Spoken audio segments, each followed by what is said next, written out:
Rocky Gerung Gibran, sorot lampu menembus panggung seperti pisau tajam, membelah udara yang penuh ketegangan. Di studio debat nasional malam itu, suasana tidak sekadar hangat, ia nyaris membara. Kamera berputar pelan, mengabadikan detik-detik yang akan tercatat dalam sejarah opini publik Indonesia. Seluruh mata tertuju pada dua tokoh, seorang intelektual senior dengan reputasi sebagai pengguncang narasi, dan seorang politisi muda yang kerap dicibir sebagai bayang-bayang nama besar. Rocky Gerung tampak percaya diri. Raut wajahnya tenang, tapi matanya menyimpan bara. Ia sudah terbiasa menghadapi lawan debat, menggugurkan argumen dengan ironi dan logika yang tajam. Di hadapannya malam itu, berdiri Gibran Rakabuming Raka, wakil presiden yang selama ini dianggap tidak banyak bicara, lebih sering diam, bahkan disebut hanya perwakilan dinasti politik.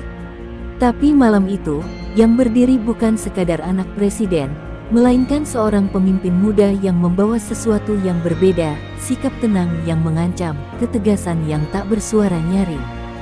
Moderator membuka sesi dengan pertanyaan hangat, tapi Rocky tak menunggu giliran. Ia langsung melempar isu lama yang sudah lelah dibantah, keabsahan ijazah Presiden Jokowi. Kata-katanya tersusun rapi, membungkus tudingan dengan pertanyaan retoris, seolah hanya ingin mencari kejelasan. Namun publik tahu, ini bukan pencarian kebenaran, melainkan provokasi intelektual. Detik itu, studio seolah berhenti bernapas. Bahkan kamera tampak menahan gerak. Di layar kaca, wajah Gibran terlihat datar. Tidak terguncang, tidak marah. Ia hanya menatap Rocky, bukan dengan kebencian, tapi dengan pandangan yang lebih menakutkan, pandangan seorang pemimpin yang siap mengubah persepsi dunia. Gibran tidak langsung menjawab, ia biarkan hening menggantung seperti langit sebelum hujan. Beberapa detik berlalu, cukup untuk membuat ruang debat terasa sempit dan sunyi. Orang-orang di rumah mencondongkan tubuh ke layar, menunggu reaksi. Para komentator menahan komentar. Lawan debatnya menunggu retakan emosional yang tak kunjung datang. Kemudian ia bicara. Suaranya rendah tapi mengisi ruangan. Setiap kata terdengar seperti batu yang diletakkan hati-hati di atas fondasi logika. Tidak ada nada membela, tidak ada kesan terpojok. Ia hanya berkata bahwa kebenaran bukan untuk diperdebatkan dengan asumsi, apalagi diulang sebagai alat serangan politik. Kalimatnya pendek-pendek, tapi mengandung daya ledak seperti baris puisi yang menyentuh sisi paling dalam akal sehat. Rocky mencoba menyela, tapi Gibran tidak memberi celah. Ia bukan menyerang balik, melainkan membongkar satu persatu logika sesat yang diselipkan Rocky. Ia menyebut sumber data, menyodorkan kronologi, bahkan menyelipkan kutipan akademik dari lembaga yang telah lama membantah isu tersebut. Semua disampaikan tanpa membusungkan dada. Ia bukan sedang menunjukkan kekuatan, tapi sedang mengajarkan cara berdialog dalam dunia yang penuh fitnah. Penonton mulai bergemuruh. Beberapa bertepuk tangan, meskipun dilarang.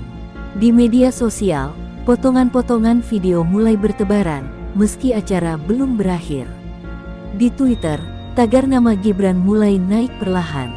Bukan karena argumen keras, tapi karena publik merasakan sesuatu yang langka, kehadiran pemimpin muda yang tahu kapan harus berbicara, dan tahu bagaimana menjaga martabat dalam badai opini. Rocky mulai kehilangan momentum. Biasanya, ia mengendalikan arah debat, memancing emosi lawan agar terjebak dalam jebakan kata. Tapi malam itu, ia berhadapan dengan cermin. Gibran tidak terpancing, tidak terjebak. Ia hanya berdiri tenang, menjadikan panggung itu bukan arena tempur, tapi ruang pendidikan bagi publik yang lelah dengan debat tanpa isi. Ketika babak pertama usai, semua orang tahu ini bukan debat biasa. Ini adalah titik mula dari sesuatu yang lebih besar, sebuah transisi dari generasi lama yang bersuara lantang, ke generasi baru yang berbicara dengan isi dan adab. Di balik gemerlap lampu studio dan suara tepuk tangan yang tertahan, sejarah sedang menulis paragraf barunya.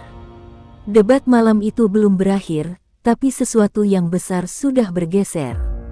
Di antara dentingan waktu dan sorot lampu yang mulai menghangatkan panggung, suasana terasa berubah. Publik merasakan ada yang berbeda, seolah layar kaca kini memantulkan lebih dari sekadar adu gagasan, ia memancarkan perubahan. Rocky Gerung, yang biasanya memegang kendali panggung, kini duduk sedikit lebih kaku. Matanya masih tajam, namun gerak tubuhnya menyiratkan kegelisahan yang belum selesai ia terjemahkan. Gibran, di sisi lain, justru semakin tenang. Wajahnya tak memperlihatkan euforia, juga bukan kemenangan. Ia tidak berdiri untuk menjatuhkan lawan, tapi untuk mengangkat percakapan publik dari lumpur fitnah menuju ruang dialog yang lebih bermartabat. Tidak ada senyum sinis, tak ada tatapan mencemooh. Yang ada hanya sikap hormat, yang terasa lebih menusuk daripada sindiran paling pedas. Moderator kembali mengambil alih kendali, mencoba menyeimbangkan atmosfer yang sempat menggelegar. Ia menyodorkan pertanyaan berikutnya, beralih ke topik ekonomi, tapi perhatian publik belum sepenuhnya teralihkan dari percakapan sebelumnya. Di lini massa, ribuan komentar mengalir deras. Sebagian besar menyuarakan kekaguman yang tak diduga, sisanya mempertanyakan bagaimana seorang anak muda bisa begitu matang dalam menghadapi serangan sedahsyat itu. Gibran tidak membiarkan dirinya terhanyut oleh simpati. Ketika tiba gilirannya menjawab soal ketimpangan ekonomi, ia kembali menunjukkan sikap serius, membahas angka dengan presisi, dan menyodorkan program konkret. Namun yang paling menyentuh adalah cara ia menghubungkan tema itu dengan nilai-nilai moral. Ia berkata, kesejahteraan tidak cukup dibangun dari kebijakan. Ia butuh kejujuran sebagai pondasinya. Kata-kata itu menggema jauh di luar studio.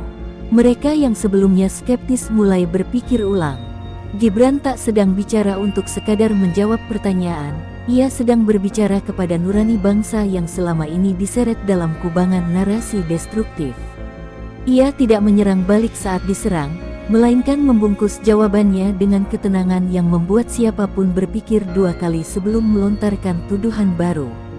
Sementara itu, Rocky mencoba mengambil napas. Ia kembali mengajukan interupsi, kali ini dengan isu yang lebih personal, mengaitkan posisi Gibran sebagai wakil presiden dengan privilese keluarga. Namun, yang terjadi justru tak terduga. Gibran tidak membela diri, tidak pula menolak label itu. Ia mengakui, ya, saya lahir dari keluarga yang diberkahi posisi. Tapi hari ini saya berdiri sendiri. Saya tidak minta dilihat sebagai anak siapa, tapi diukur dari apa yang saya perjuangkan. Kalimat itu menghentak lebih keras dari debat manapun. Tidak ada pembelaan lebih ampuh daripada pengakuan jujur. Gibran membalik narasi yang selama ini menghantuinya, bukan dengan kemarahan, tapi dengan transparansi yang mencairkan kebencian. Ia tahu bahwa melawan stigma bukan dengan berkelit, melainkan dengan menunjukkan keaslian dalam tindakan dan tutur. Rocky tampak terdiam beberapa saat, seolah sedang meraba kembali strategi yang tak lagi bekerja. Ia terbiasa memukul dengan asumsi dan menyindir lewat logika, tapi malam itu, ia menghadapi lawan yang tidak bermain di arena yang sama. Gibran tidak datang untuk menang debat, ia datang untuk menyampaikan nilai. Studio semakin hening, bahkan suara ketukan pulpen moderator pun terdengar jelas. Para penonton, baik di studio maupun di rumah, tahu bahwa mereka sedang menyaksikan sesuatu yang tidak biasa. Keheningan itu bukan kekosongan, melainkan kepenuhan, dari pikiran yang mulai tercerahkan, dari perasaan yang ikut tersentuh, dan dari harapan yang mulai menyala. Sesekali kamera menyorot penonton di barisan depan. Beberapa terlihat tertegun, ada yang berkaca-kaca. Bukan karena drama, melainkan karena kesadaran bahwa malam itu, debat tidak lagi sekadar kompetisi argumen, tapi pelajaran tentang cara menjadi manusia dalam pusaran politik yang kerap kehilangan hati. Ketika moderator mengumumkan jeda iklan, panggung tampak seperti baru saja disambar petir. Tapi bukan petir yang membakar, melainkan yang membangunkan. Di balik jeda itu, publik tahu bahwa gelombang sedang bergerak. Debat yang semula diprediksi akan penuh caci dan retorika, justru menghadirkan sesuatu yang lebih dalam, kesunyian yang melahirkan kejujuran. Dan dalam keheningan itulah, lahir percikan pertama dari perubahan besar yang tak bisa dibendung lagi. Setelah jeda iklan usai, layar televisi kembali menyala, dan suasana studio berubah menjadi lebih serius. Tidak ada lagi basa-basi. Semua mata tertuju pada satu pertanyaan besar yang menggantung sejak awal debat, apakah fitnah soal ijazah Presiden Jokowi akan dibantah secara tuntas malam itu, atau kembali dibiarkan menjadi racun yang mengendap dalam ruang publik. Moderator, dengan nada netral namun terasa berat, membuka sesi berikutnya dengan memberi kesempatan kepada Gibran untuk merespons tuduhan sebelumnya secara lebih lengkap. Suasana studio mendadak sunyi. Bahkan suara helaan napas terdengar jelas. Inilah momen yang ditunggu, bukan hanya oleh para penonton, tetapi oleh mereka yang selama ini ingin kebenaran tampil tanpa selubung. Gibran berdiri. Ia tidak membawa tumpukan kertas, tidak juga memegang alat bantu visual. Yang ia genggam hanya sebuah tablet tipis. Dengan tenang, ia menampilkan satu dokumen resmi yang telah diverifikasi, salinan ijazah Presiden Jokowi dari Universitas Gadjah Mada, disertai stempel basah, tanda tangan rektor, dan verifikasi hukum dari Kemenristek Dikti. Ia lalu memutar video singkat dari arsip lama, memperlihatkan Jokowi muda sedang duduk di bangku kelas, berbicara dalam seminar kampus. Tak ada narasi tambahan, tak ada suara latar dramatis. Gibran membiarkan bukti berbicara sendiri. Tak ada ruang untuk interpretasi liar. Yang tampak adalah fakta telanjang, dan faktalah yang selama ini dibungkam oleh hiruk-pikuk opini. Beberapa anggota panel tampak terkejut. Rocky sendiri duduk diam, memandangi layar tanpa kata. Tidak ada sanggahan, karena bagaimana bisa menyangkal sesuatu yang kini terpampang di depan mata seluruh bangsa. Gibran tidak menyindir, tidak menekan, hanya berkata pelan, "Saya rasa, malam ini, kita cukupkan narasi itu." Riuh tepuk tangan akhirnya pecah, bukan karena emosi, tapi karena kelegaan. Selama bertahun-tahun, isu ini menjadi seperti duri kecil yang diselipkan terus-menerus ke dalam percakapan publik. Kini, duri itu dicabut dengan cara yang paling sederhana tapi berdampak, kebenaran ditampilkan, bukan diperdebatkan. Namun yang paling menarik adalah cara Gibran mengakhiri bagian itu. Ia menunduk sedikit, menatap penonton, lalu berkata, "Saya tidak ingin ini menjadi kemenangan pribadi. Ini bukan soal membungkam siapapun. Tapi bangsa kita tak akan maju kalau terus berjalan sambil memikul beban kebohongan yang dibuat berulang-ulang." Kalimat itu membungkam lebih banyak mulut daripada data manapun. Ia tidak membentak, tapi menghentikan arus fitnah dengan ketulusan. Ia tidak mengalahkan Rocky, ia hanya menempatkan kembali diskusi pada jalurnya, membebaskan publik dari belenggu manipulasi informasi. Rocky akhirnya angkat bicara, tapi suaranya tidak lagi meledak-ledak seperti sebelumnya. Ia hanya mengangguk dan menyatakan bahwa ia menghargai klarifikasi tersebut. Namun, publik sudah melihatnya. Bukan hanya kebenaran yang telah menang, tapi cara Gibran menyampaikannya telah mengubah arah perdebatan. Di media sosial, gelombang komentar terus meluap. Banyak yang menuliskan bahwa mereka tidak menyangka Gibran akan menjawab dengan setenang itu. Bahkan beberapa pengkritik kerasnya mulai menyuarakan apresiasi. Malam itu, tanpa kata kasar, tanpa serangan balik, Gibran berhasil melakukan sesuatu yang tak mudah, membuktikan bahwa integritas bisa lebih tajam daripada argumen paling keras sekalipun. Di akhir sesi, Gibran kembali duduk. Ia tak terlihat puas, hanya lega. Malam itu bukan tentang kemenangan di atas lawan, tapi tentang memperlihatkan bahwa generasi baru mampu menempuh jalan yang bersih tanpa kehilangan ketegasan. Dan publik melihatnya dengan penuh harapan bahwa ada jalan lain dalam politik yang tidak penuh saling tikam, tapi dipandu oleh kebenaran dan kesabaran. Panggung kini terasa lebih sunyi. Tapi bukan sunyi karena kekosongan, melainkan karena ketakjuban. Dalam diam, publik tahu, sejarah baru telah dimulai, dan fitnah lama akhirnya menemukan kuburnya sendiri. Debat kembali mengalir ke tema lain, tapi panggung belum benar-benar lepas dari bayangan peristiwa besar yang baru saja terjadi. Penegasan Gibran bukan hanya menutup ruang fitnah, tapi juga membuka pintu ke dimensi lain dalam kepemimpinan, ketenangan dalam badai, kebesaran hati dalam pertempuran ide. Ia telah membalikkan arah diskusi tanpa meninggikan suara, dan itu justru yang mengguncang semua yang menyaksikan. Para panelis mulai melontarkan pertanyaan dengan pendekatan baru, lebih hormat, lebih hati-hati. Mereka tampaknya sadar bahwa di hadapan mereka kini bukan sekadar figur politik muda, tapi seorang negarawan yang sedang tumbuh dari ujian langsung di mata publik. Di balik gestur tenangnya, Gibran menghadirkan aura yang sulit dijelaskan, semacam wibawa yang tak perlu diiklankan. Salah satu panelis mencoba menyudutkannya dengan pertanyaan klasik, apa yang membuat Anda merasa pantas mewakili masa depan bangsa? Pertanyaan yang mungkin sederhana, namun sering digunakan untuk memancing kesombongan atau pembelaan diri. Gibran hanya tersenyum tipis, lalu menjawab dengan suara tenang, saya tidak merasa paling pantas. Tapi saya percaya bahwa yang mencintai negeri ini dengan jujur, harus berani mengambil tanggung jawab, sekecil apapun peran yang dipercayakan. Jawaban itu bukan hanya mengena, tapi mencerminkan filosofi hidup. Tidak ada ambisi yang dibungkus kepura-puraan, tidak ada janji manis. Yang muncul adalah kesadaran akan tanggung jawab yang tulus.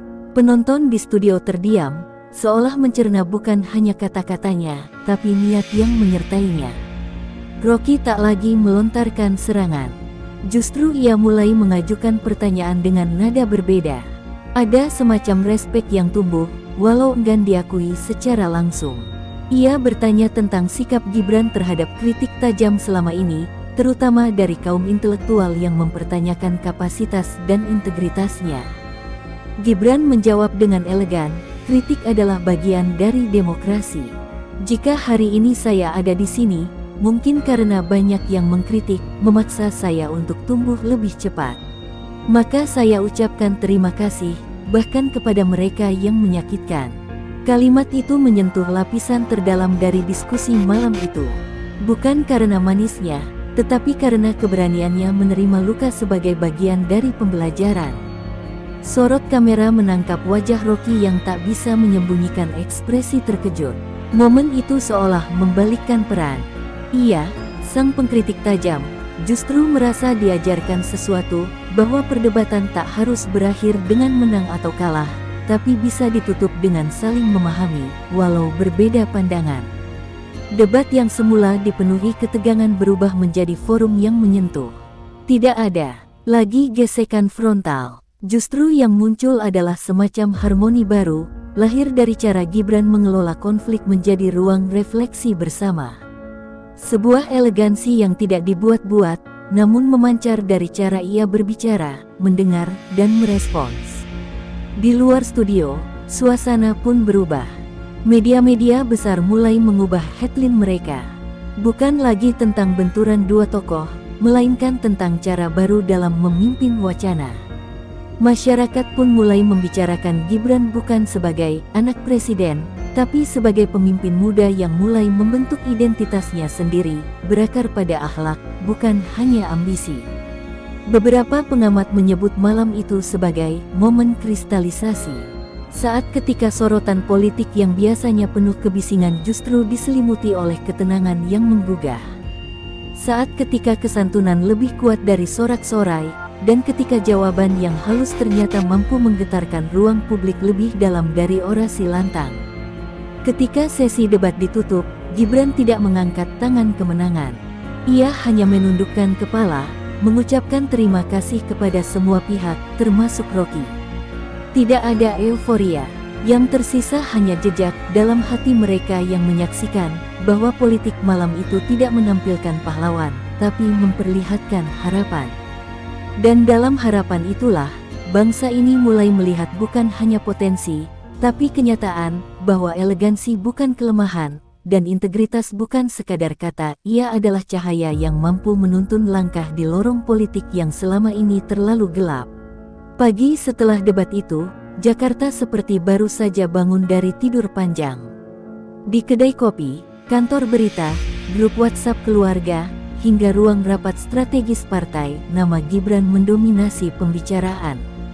Tapi kali ini bukan karena statusnya sebagai anak presiden, melainkan karena sikapnya malam sebelumnya yang membalik arus narasi dengan ketenangan yang tak terduga. Media nasional berebut merilis analisis. Judul-judul utama tak lagi bernada sensasional, tapi reflektif, debat politik dengan rasa adab, Gibran dan etika baru dalam demokrasi, fitnah tumbang oleh fakta. Bahkan beberapa media asing mulai melirik momen itu sebagai titik balik dalam peta politik Indonesia. Di balik layar, sejumlah tokoh politik mulai resah. Mereka yang selama ini menjadikan isu-isu murahan sebagai bahan bakar kampanye mendadak kehabisan amunisi. Strategi menyerang pribadi tak lagi efektif. Rakyat mulai menuntut narasi yang lebih substansial tentang kebijakan, visi masa depan, dan moral pemimpin. Gibran tak bersorak di tengah sorotan. Ia memilih kembali ke rutinitasnya, menghindari wawancara yang berlebihan. Tapi justru ketenangan itu yang membuat publik semakin penasaran. Ia tidak mengejar panggung, dan karena itu, panggung justru mengejarnya. Sosoknya mulai dibicarakan sebagai representasi generasi baru yang tidak hanya muda dalam usia, tetapi juga dewasa dalam cara. Rocky Gerung pun merespons, kali ini lewat tulisan di sebuah media opini. Ia tidak meminta maaf, tapi mengakui bahwa Gibran tampil di luar ekspektasi. Ia menyebut bahwa debat malam itu membuka ruang baru yang patut dihargai, dan meski ia tetap berbeda pandangan, ia menaruh hormat pada keberanian Gibran menghadapi badai tanpa kehilangan akal dan budi. Narasi perlahan mulai berubah. Sebelumnya, Gibran adalah figur yang mudah direndahkan. Banyak yang menganggapnya hanya simbol dinasti. Namun kini, ia merebut kembali haknya untuk dinilai dari isi, bukan asal-usul. Ia menulis ulang persepsi yang telah lama dibentuk oleh opini setengah matang dan prasangka lama. Di sekolah-sekolah, para guru mulai menggunakan potongan debat itu sebagai materi diskusi. Ini cara menghadapi tuduhan tanpa menyerang balik, ujar seorang guru di Jogja. Di kampus, mahasiswa berdiskusi bukan hanya tentang isi debat, tapi tentang etika dalam menyampaikan ide. Sebuah pergeseran sedang terjadi, pelan, namun pasti. Gibran tidak hanya menjawab sebuah fitnah, ia merestorasi makna politik. Ia menunjukkan bahwa seorang pemimpin tidak perlu menghancurkan lawannya untuk menang. Ia hanya perlu berdiri tenang dengan kebenaran. Dan ketika itu dilakukan dengan konsistensi, kepercayaan publik datang bukan karena diminta, tapi karena diberikan dengan tulus. Elit politik mulai membaca ulang peta. Beberapa memandang Gibran sebagai ancaman baru, bukan karena kekuatannya, tapi karena pendekatannya yang tidak bisa dipetakan dengan cara lama. Tidak bisa dibeli dengan strategi konvensional, tidak bisa dijatuhkan dengan serangan murahan. Ia datang bukan untuk merebut kekuasaan, tapi mengubah cara pandang terhadap kekuasaan itu sendiri. Namun, di balik semua pujian dan sorotan, Gibran sadar bahwa perjalanan ini baru dimulai. Memenangkan satu debat bukan berarti memenangkan kepercayaan jangka panjang. Ia harus membuktikan bahwa elegansi itu bukan performa sesaat, tetapi prinsip yang terus dijaga, bahkan ketika kamera tak lagi merekam. Malam itu, di tengah riuh berita dan gelombang simpati, Gibran duduk sendiri di beranda rumah dinasnya. Ia melihat ke langit yang mulai cerah, lalu berkata pelan pada dirinya sendiri, bukan soal menang atau kalah. Tapi apakah aku bisa tetap waras dalam sorotan yang bisa membuat orang lupa siapa dirinya? Dan dalam heningnya malam itu, satu hal menjadi jelas, narasi yang selama ini direbut oleh kebisingan, kini perlahan kembali ke tangan mereka yang tahu cara bicara dengan hati. Sepekan setelah debat yang menggugah itu, gemanya masih terasa. Tak hanya di ruang publik, tapi juga di ruang-ruang tertutup kekuasaan, tempat para elit mulai mempertanyakan arah arus politik yang berubah drastis. Rapat-rapat strategi mendadak dipenuhi kekhawatiran. Nama Gibran, yang dulu dianggap anak bawang, kini dibicarakan dengan nada waspada. Di salah satu ruang rapat sebuah partai besar, ketua umum yang biasanya percaya diri mulai gelisah. Ini bukan sekadar anak presiden. Ini anak muda yang sudah membalikkan logika permainan, katanya dengan suara pelan namun tajam. Ia tahu, yang dihadapi bukan hanya sosok, melainkan simbol perubahan yang tak lagi bisa diabaikan. Selama bertahun-tahun, panggung politik dihuni oleh mereka yang lihai bicara, piawai menyerang, dan gemar mengemas kebohongan dalam retorika manis. Tapi kini, publik mulai jenuh. Debat kemarin menjadi bukti bahwa bangsa ini rindu akal sehat, gagasan yang jernih, adab dalam menyampaikan, dan keberanian menghadapi kebohongan tanpa emosi. Di jalanan, mural bergambar wajah Gibran mulai bermunculan dengan kata-kata seperti, waras itu berani, dan kepemimpinan tak butuh teriakan. Anak-anak muda mulai menjadikan cuplikan debat itu sebagai meme inspiratif, bukan untuk mengolok, tapi untuk menyemangati sesama. Politik yang dulu menjijikkan, kini terasa bisa diperjuangkan lagi. Sementara itu, Gibran tetap melangkah seperti biasa. Ia menolak tawaran wawancara dari stasiun besar, lebih memilih hadir di forum kecil bersama pemuda desa, mendengar langsung keresahan mereka. Kalau kita terus bicara di atas podium, kita tak akan tahu suara yang sebenarnya dari tanah ini, ucapnya kepada seorang jurnalis lokal yang menemuinya diam-diam. Para pesaing politik mulai mencoba meniru gaya komunikasinya. Ada yang mencoba tenang, ada pula yang tiba-tiba mengutip puisi. Tapi publik bisa membedakan mana yang asli, mana yang rekayasa. Ketulusan tak bisa dipalsukan. Keheningan yang Gibran ciptakan malam debat itu tidak datang dari naskah, ia lahir dari keyakinan. Rocky, yang dulu menyerang, kini jadi bahan diskusi tersendiri. Di beberapa podcast, ia mengakui telah salah menilai. Ternyata, yang saya anggap remeh, justru yang menyadarkan saya soal batas antara kebebasan berpikir dan tanggung jawab moral, katanya. Ironisnya, kekalahan argumen Rocky malah menaikkan pamor Gibran sebagai pemimpin yang layak dihormati, bahkan oleh lawannya sendiri. Partai-partai yang selama ini nyaman dengan konflik mulai panik. Mereka menggelar survei internal, dan hasilnya mengejutkan, publik mulai mendambakan pemimpin yang tidak reaktif, yang berbicara dengan nalar, dan yang menjunjung tinggi adab. Gibran, tanpa bermaksud kampanye, tiba-tiba memimpin grafik kepercayaan dari generasi muda. Namun, tidak semua pihak senang. Di balik layar, beberapa kelompok mulai menyusun langkah-langkah untuk meredam pengaruh Gibran. Isu lama kembali dicari, rekayasa baru disiapkan. Tapi kini publik lebih waspada. Mereka tak mudah lagi diseret dalam pusaran hoaks. Mereka tahu, akal sehat harus dijaga bersama. Gibran tahu betul bahwa badai belum usai. Tapi ia tak gentar. Kalau kita mundur karena takut difitnah, kita tak akan pernah bisa memperbaiki apapun, ujarnya kepada tim kecilnya di satu malam yang sunyi. Baginya, akal sehat bukan slogan kampanye. Ia adalah alat bertahan. Ia adalah napas dalam politik yang terlalu lama sesak oleh kepalsuan. Saat para lawan sibuk mencari celah, Gibran sibuk membangun simpul. Bukan koalisi formal, tapi jejaring kepercayaan. Ia menyambangi pesantren, komunitas seniman, dan para penyintas banjir di daerah rawan. Ia hadir bukan dengan janji, tapi dengan kesediaan mendengar. Dan di sanalah politik akal sehat menemukan maknanya, dalam kesediaan merendahkan suara, agar yang tak pernah didengar akhirnya bisa bersuara. Malam itu, di Twitter, seorang pemuda menulis, untuk pertama kalinya, saya ingin ikut pemilu bukan karena takut masa depan, tapi karena saya mulai percaya ada orang waras yang berani berdiri. Cuitan itu dibagikan puluhan ribu kali. Dan dalam diam, bangsa ini mulai mengingat kembali bahwa politik seharusnya bukan ruang pertikaian, tapi tempat di mana logika dan nurani berjalan beriringan. Bulan-bulan setelah debat bersejarah itu berlalu, namun gema dari malam tersebut tak pernah benar-benar surut. Dari ruang kelas hingga ruang rapat negara, nama Gibran terus mengisi percakapan. Bukan sekadar karena karismanya, melainkan karena cara ia membentuk ulang standar kepemimpinan dengan integritas, bukan pencitraan.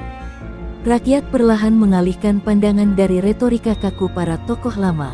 Di pasar-pasar, para pedagang menyebut Gibran sebagai anak muda yang tidak banyak bicara, tapi bikin tenang. Di media sosial, ia tak lagi disebut hanya sebagai putra presiden, melainkan sebagai sosok yang berdiri dengan kekuatan sendiri, tegak, namun tak pernah congkak. Survei demi survei menunjukkan arah yang konsisten. Kaum muda, yang sebelumnya apatis terhadap politik, mulai menunjukkan minat. Mereka merasa memiliki ruang dalam narasi besar bangsa. Bukan karena diiming-imingi hadiah, tetapi karena ada satu orang yang membuat mereka merasa dihargai, dipahami, dan tidak dibodohi. Di balik layar, Gibran tetap menjaga prinsip. Ia menolak tawaran elit yang ingin mengamankan posisinya dengan permainan lama. Ia menolak menjadi boneka kekuasaan.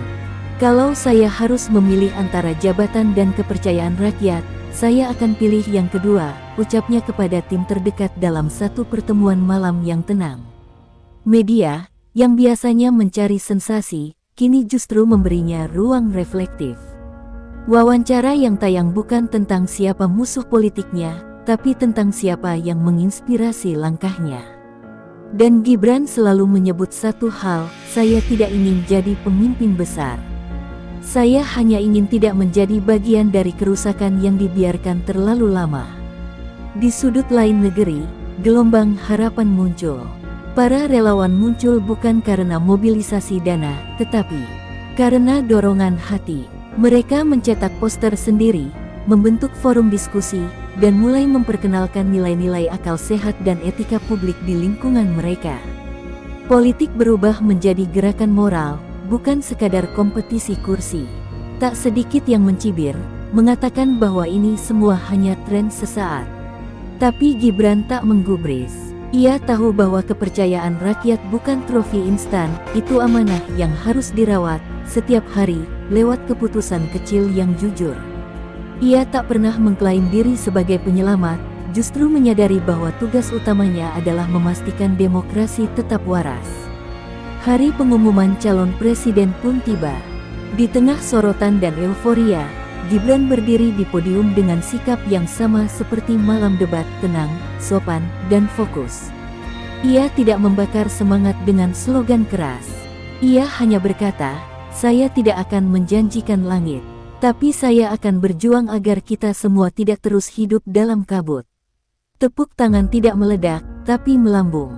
Bukan karena fanatisme, melainkan karena rasa percaya. Masyarakat tahu bahwa yang berdiri di hadapan mereka bukan dewa politik, tapi manusia biasa yang memilih jalan jujur di tengah jebakan kekuasaan.